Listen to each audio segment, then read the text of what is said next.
On February 26th, Israeli settlers launched a brutal attack on the Palestinian town of Huwara in the West Bank.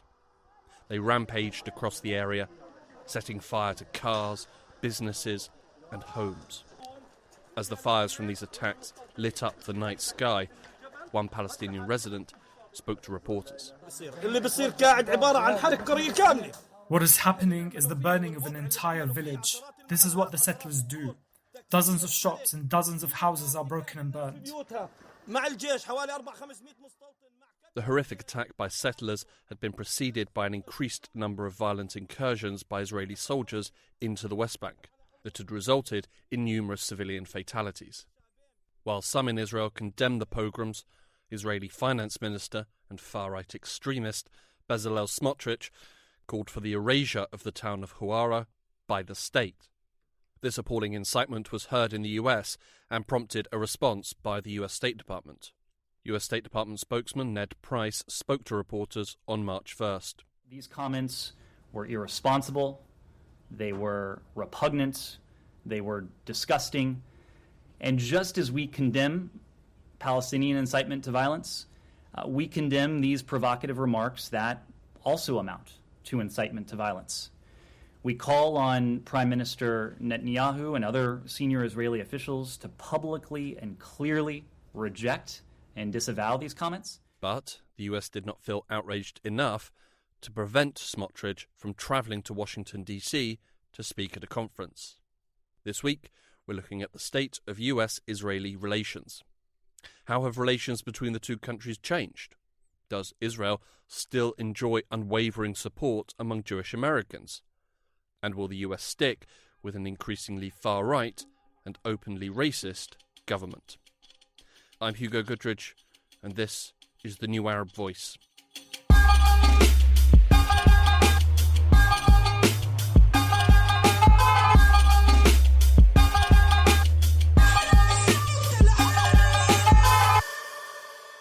Historically, obviously, the U.S. and Israel have, literally since the birth of the State of Israel, had a very close relationship. This is Lara Friedman. Lara is the president for the Foundation for Middle East Peace. The U.S. has been Israel's arguably most important political ally from the day that Israel declared itself to be a country. And that continues through the present day. While at times in their long relationship there have been points of disagreement and the occasional intense divergence of opinion, more often than not, the two countries have walked hand in hand. In its more recent history, the two countries have been almost inseparable, with the US going out of its way to protect its ally in the Middle East. But Israel and the US aren't only sticking together for their sparkling personalities and witty rapport. So what do they want from each other? I mean, the problem with answering that question is that is a very subjective analysis. The argument that has been made for years by the defenders and the backers of, the strong U.S.-Israel alliance is that, fine, the U.S. gives massive financial aid, gives massive political cover, but in exchange gets far more in exchange, whether that is having a foothold in the Middle East or having a strong democratic ally or the economic benefit we have to our military-industrial complex. A strong ally in a region the US has always sought to dominate, and the opportunity to sell vast quantities of arms have been the essential bedrock of the relationship for decades. But as Israel's occupation of Palestinian land has become increasingly permanent and the policies ever more oppressive, less tangible extras have been added onto the bill. A counter-argument can be made that U.S. policies of massively investing in supporting and defending an Israeli government that year after year has come to be defined by disrespect for international laws and international norms, particularly with respect to human rights and civil society and free speech. The U.S. being essentially associated in the international community with defense of impunity for Israel. Even, for example, when it's impunity for having violated the rights of American citizens, including the killing an American citizen journalist. The cost-benefit analysis is very much in the eyes of the beholder. The rules of the relationship between the US and Israel have been pretty firmly set on Capitol Hill. But beyond the corridors of power, the relationship between American citizens, particularly Jewish Americans, and Israel has been more fluid. I would stratify it into older and younger people, Jewish, because they face different things. Robert Lipton is a Jewish American research scientist and poet from California, but has spent much of his life campaigning against apartheid. He previously worked closely with the anti-apartheid group Jewish Voice for Peace. I was brought up in a milieu where Palestinians didn't exist, and we didn't have a sense of the massive settler colonial structure that was, starting to really become in place from the point of view of the U.S. supporting it. The younger Jewish population wasn't raised with that. A lot of young people were really into Bernie Sanders, for example, and they're hearing him say things about, Jews and Palestinians that have not been said by a presidential candidate before, a pretty popular one. And so there's this sense of unease. There's a sense of, or just they don't care. They said, Jesus, this is barbaric. I've stayed away from it because a lot of American younger Jews are not very religious. They're pretty secular. It's going in the wrong direction from the point of view of this kind of, you got to marry a Jew thing. I got that in Hebrew school. A 2022 study by the American Pew Research Center reported that 55% of Americans, including Jews and non-Jews, said that they viewed Israel favorably. But among 18 to 29-year-olds, that number dropped to 41%. In Robert's experience with Jewish Voice for Peace, as Israeli policies have become more oppressive and more extreme, disillusionment among Jewish Americans has also increased. And the good news is because JVP is growing, it's not just on a few people's shoulders. So I think that's really important. We become more radicalized because, for example, there's a lot of LGBT involved, and there's an obvious reason. These people have been alienated from the quote-unquote normal world for a long time, and they're Jewish, and they have this, kind of non-normative quote-unquote sensibility, and there's this giant thing being done in their name. It's a gathering point for people who are alienated from their communities, in a sense.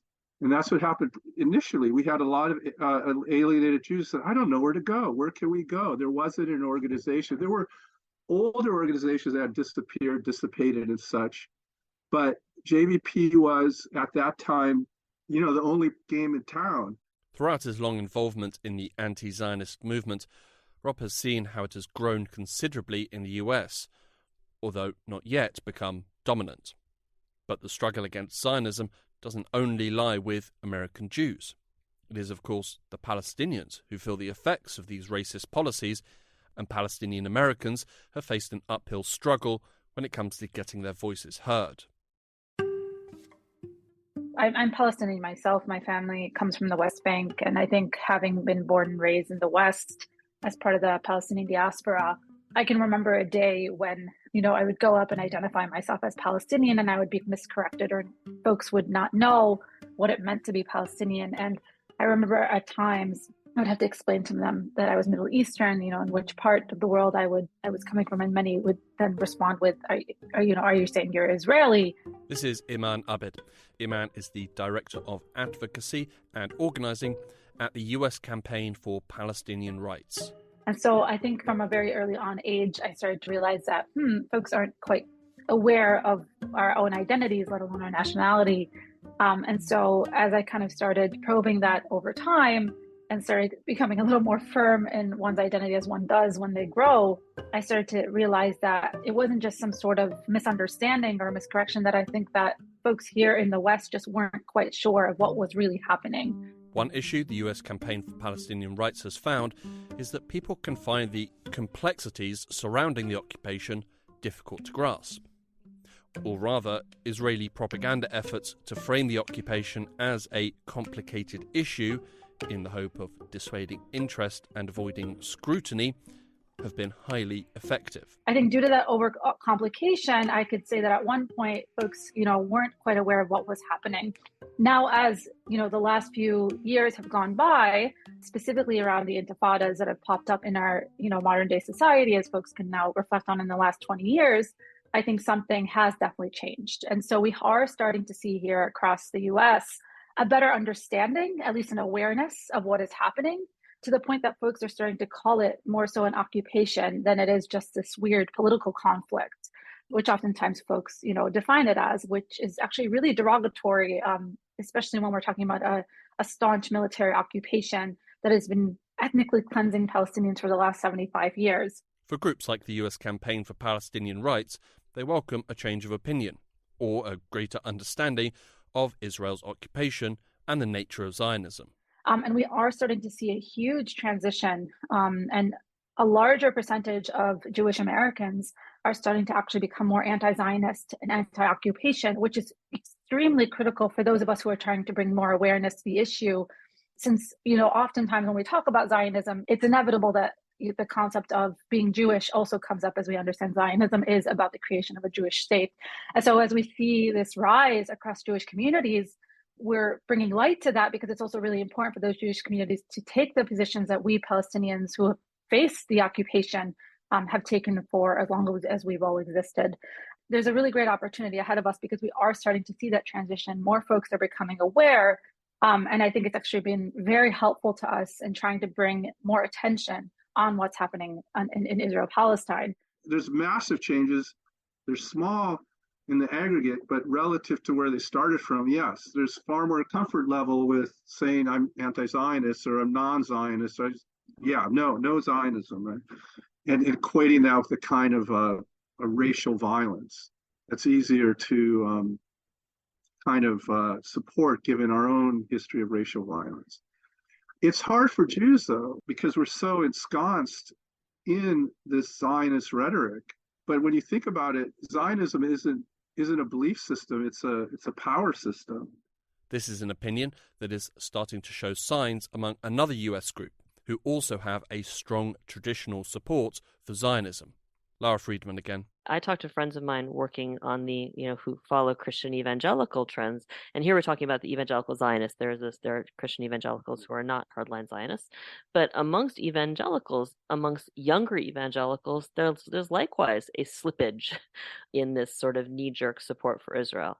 As a friend of mine said, you have multiple generations now who view the world in terms of people and planet, not in terms of tribes and ideology.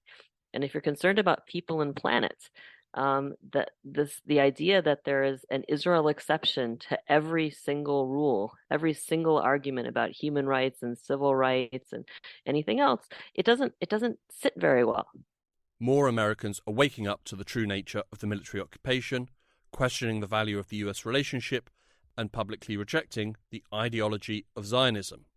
And some are also learning that to do so comes with risks. I mean, personally speaking, as a Palestinian, is probably one of the most controversial things that someone could be speaking about today, especially when, we have, for instance, someone being directed for the Human Rights Department in the executive branch here, and due to his previous stances on Palestine, was actually completely removed from that nomination. And so we know that if at any point you have taken a position on Palestine, there may be room there for you to be canceled in some way, right? And I think that's something that people are really afraid of, and oftentimes gets in the way of getting folks to really speak out on it. So I think that there's like almost two populations of people. It's those that actually are aware of the situation and know exactly what's going on in Palestine, Israel. But then there's also a subgroup of those folks that don't want to speak up on it due to that fear. And it's that base of folks that are aware of it, but may not necessarily feel comfortable enough to speak out on it, that I think has served as one of the largest impediments, and understanding that we still live in a society as of today where we haven't actually removed other sorts of tactics and mechanisms and vehicles that have been used to really create this level of fear, right? And surveillance on folks who have taken a position on Palestine. So if you think about what's happening both in the US and Europe and the world more broadly, the effort to, in a formal way, conflate anti-Semitism with criticism of Israel, which is given form in the campaign around what's called the IHRA definition, IHRA, the International Holocaust Remembrance Alliance definition, which is a definition that explicitly conflates criticism of Israel with anti-Semitism. I mean, we're at a point now where, at least in the U.S., it's not merely members of Congress or candidates being called insufficiently supportive of Israel. It's calling them actual anti-Semites. And as soon as you start invoking anti-Semitism, you're in an even more complicated political ballgame, in an era where rising hate speech is one of the biggest concerns, or rising hate is one of the biggest concerns of progressives.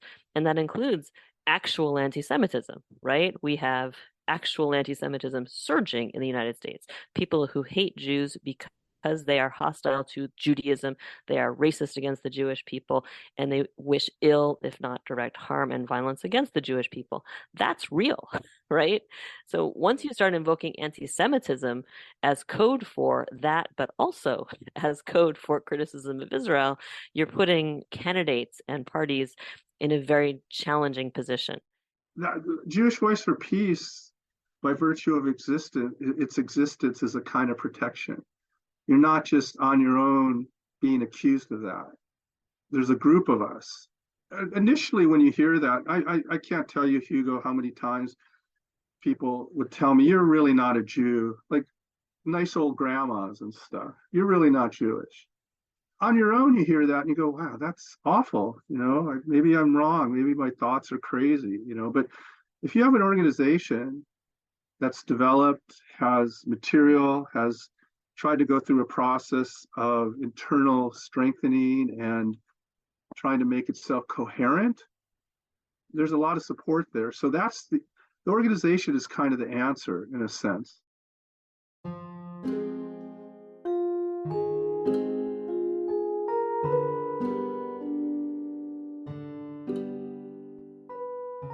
Elections for political office are perpetually on the horizon in the US. So with a growing awareness, can we anticipate a closer examination of the US's relationship with Israel, and by extension, a closer examination of Israel's occupation by US voters? I think there is a core of Jewish American voters and Christian evangelical voters for whom Israel is one of the red meat issues that they really do vote on. But polling has shown consistently that most Jewish Americans don't put Israel at the top of the issues on which they vote. Same for Palestinian Americans. I think there's a constituency for whom this issue is at the top of their minds when they go to the polls. I think it's relatively small. I think the more important element is, will this be an issue that is nonetheless manipulated and exploited by politicians, by candidates, by parties in these elections? And if the last round of elections was an example, then the answer is absolutely. This was most clearly seen in the Democratic primary for Michigan's 9th congressional district. In 2018, the seat was won by Democrat Andy Levin, beating out two other Democratic contenders and winning the general election with 59.6% of the vote.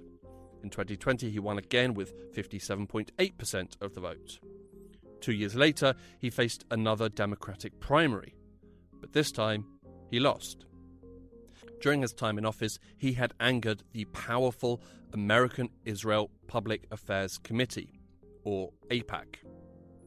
AIPAC spent $4 million to discredit him among the district's sizable Jewish community. On the face of it, this may seem like an odd choice for AIPAC. Andy Levin is Jewish, pro-Israel, and a self-proclaimed Zionist, but not pro-Israel enough for AIPAC. They were angered by his introduction of a bill, the Two-State Solution Act, which sought to block the expansion of Israeli settlements, the demolition of Palestinian homes in the occupied West Bank, and prevent US funding from aiding Israel's occupation of Palestinian territories. Furthermore, AIPAC took umbrage with Levin when he stood up in defense of his fellow Democratic representative, Ilhan Omar. His defeat showed that being pro-Israel isn't enough. You have to go much further. The power of invoking Israel and support for Israel in U.S. elections at any time should not be underestimated. And in the current environment where this is one of the red meat issues for the hardline MAGA Republicans and the Christian evangelicals who view this, again, in the same way that they view abortion rights, trans issues. I mean, it's part of a short list of the most hot button issues on which they engage and organize and on which they vote. So I think it's almost inconceivable that this will not be an issue that's used in the next elections by both parties. While an unquestioning friendship with Israel is being second-guessed by more American voters, however slowly, support for Israel among US lawmakers is, if anything, growing. I think in relation to just U.S. governance and whether it be the executive or Congress, I think we've actually seen a doubling down on, the relationship built out between U.S. and Israel. And I think that it's a relationship that has been extremely difficult to break, right? Which is why we're not seeing such a change as we want to see in Congress. For US lawmakers, they've had to repeatedly double down on Israel, whether it being the murder of Palestinian-American journalist Shireen Abu Akleh, the repeated assaults on Gaza, incursions at the Al-Aqsa Mosque, violent assaults by the Israeli military in the West Bank, the expansion of illegal settlements, right up to the recent pogrom in Huwara. To date, every time there is a violation of human rights or international law, the majority of those who hold political office in the US have either said nothing or reaffirmed their support for Israel. As an analyst, it's difficult for me to imagine what would have to happen for the U.S.-Israel relationship at a fundamental level to really be in question. And then you have the piece of it, which is Congress, right? So even if right now something happened, the Biden administration said, and this is inconceivable, this is one of those hypotheticals which is inconceivable, but if they said, you know what, whatever Israel has just done is so far across the line, we need to reconsider. I mean, Republicans hold the House and Democrats barely hold the Senate and see that there are elections coming. It's very difficult to imagine that Congress, even now, whatever happened, however bad it was, wouldn't step in to protect Israel from an administration that was trying to seek some sort of accountability. The collective blindness of US power centers when it comes to Israel is a barrier for accountability. But the problem extends beyond its borders. So it's not merely that the U.S. won't spend political capital challenging its own relationship with Israel or trying on its own to seek accountability. It's actively intervening to prevent the UN from taking action, preventing the ICC or the ICJ from taking action, right? So, I mean, this question is sometimes asked, well, where do the Palestinians go for justice? Nowhere. We're not going to let them go anywhere. And then, we get where we are today. And then people are like, oh no, how is it that things are turning back to armed struggle? It's like, well, you've cut off literally every other possibility. I mean, it's almost a self-fulfilling prophecy, For years, one of the cornerstones of the US-Israeli relationship has been military aid. This is exactly why the U.S. campaign was created, right? Is to target the ending to military funding. And I think that having that sort of intentional approach and intentional goal has been really important to us as an organization, because there's so much you could be doing for the Palestinian people, whether it be centering their human rights violations, or if it's, talking about and lifting up the stories of those who have undergone the Nakba, whatever it may be. But our specific targeting here in relation to the Palestinian Solidarity Movement has always been to bring attention to the US's involvement in the military occupation. And that is simply because if the US wasn't funding and supporting the Israeli military occupation to the extent that it was, I don't know if it would actually have had the power that it has today. And the extent of that military funding is staggering. Currently, the US is sending $3.8 billion of military aid to Israel every year. I think there's something to be said about the fact that this military occupation and the forced displacement of Palestinians now not only across, parts of Jerusalem and what is now considered Israel, but even into the West Bank, Palestinians are continuing to be displaced and killed. And I think as part of that Zionist project, we want to make sure that we bring attention to this and bring attention to specifically like U.S. taxpayers around what is their role in this, because we know that folks may be able to talk about systems and they can talk about these sorts of conflicts and wars and kind of look at them from afar.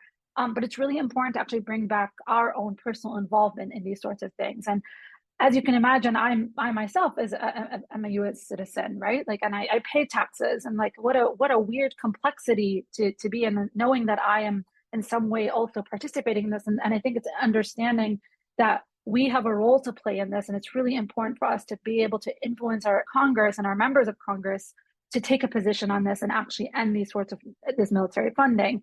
Given the nature of the Israeli military occupation, there are obvious concerns by many about how this military aid would be used.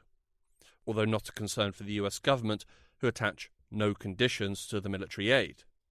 For many in the capital, once the aid has been delivered, it has served its purpose, both in Israel and domestically. A frequent response to criticism of the military aid is to point at the jobs that are created in the US military-industrial complex, an argument that holds little water for Lara Friedman. I'm always fascinated by the idea. If we really want to support the military-industrial complex, we can just give them the money directly. We don't have to give it to Israel to give to them, right? It's one of these really odd arguments. So yes, a large percentage of the 3.8 billion that we give to Israel ends up being invested in our weapons companies, which I think there are many people would argue is not the best way for U.S. funding to be invested. But even if you support it, so fine. You could build those things for us, and then we could spend less on our defense. I mean, so I don't. The framing is difficult for me to even articulate because it doesn't make sense to me. For years, Israel has been using this aid to enforce its military occupation. For almost as many years, it has managed to do so while maintaining an outward-facing level of democratic liberalism. The most recently elected government has made little attempt to hide its far-right racist ideologies, as seen by the recent call by Smotrich for the state to erase an entire village. There are views that are widely agreed to be ugly and illiterate with a functioning democracy. But perversely, the openness of this new government could be of great benefit to those in the US who are campaigning for the rights of Palestinians. In a way, I think as most fascist governments have actually collapsed upon themselves, this might possibly happen here too. And I think that, much of what we've been saying, and not just we as an organization, but as just a movement, as a peoples, have been saying that all the things coming out of these sorts of, whether it be Netanyahu's or Smotrich's mouth, and whomever is speaking right now on behalf of the Israeli government, they are saying the exact things that we have always believed, right? And oftentimes we say if folks are like soft conservatives or soft liberals, oftentimes what happens is that we're not hearing these things said out loud. It compromises on our ability to be able to actually express exactly loudly and proudly like what we've been saying for a really long time. And I think in this case right now, these sorts of incredibly derogatory comments are actually proving a point and bringing awareness to something. And it's actually moving the US to a point of condemning these sorts of statements, right? Like that they can't call for the expansion of settlements into the West Bank, that it's outright unlawful of them to do so, right? And despite the fact that the Israeli government does not necessarily care, the foreign audience and folks outside of Israel are actually starting to take positions on it. If the US was going to end its relationship with Israel because of its continued human rights abuses, it would have done so a long time ago. Those in power that can do something are currently doing nothing. But they serve at the liberty of the people who vote for them.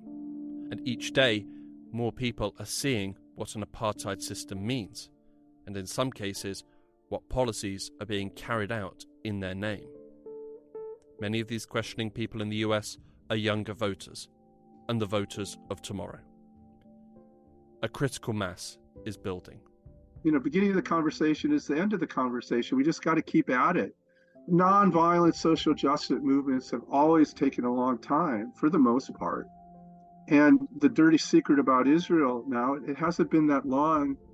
Okay, it's getting long. I'm old. It used to not be that long in regard to social justice movements. I mean, how long was it in Algeria? It's a long time. South Africa, half century plus, 75 years or something. We're approaching that time now in Israel, and maybe that's the amount of time it takes to, kind of gestate a successful change.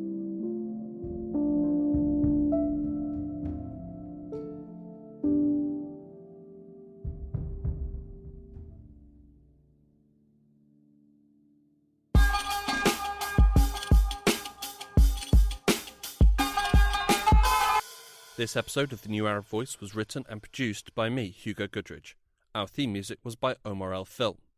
The New Arab Voice will be back next week. Until then, you can find all our previous episodes on all major podcast platforms.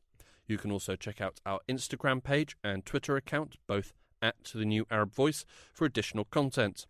We also have a weekly newsletter, which you can sign up for. Find the link in the show notes. You can subscribe to the podcast so you never miss an episode, and you can also rate and review, which helps us spread the word. Don't forget to follow The New Arab on Facebook, Twitter and Instagram for all the latest news, analysis and opinion from the region.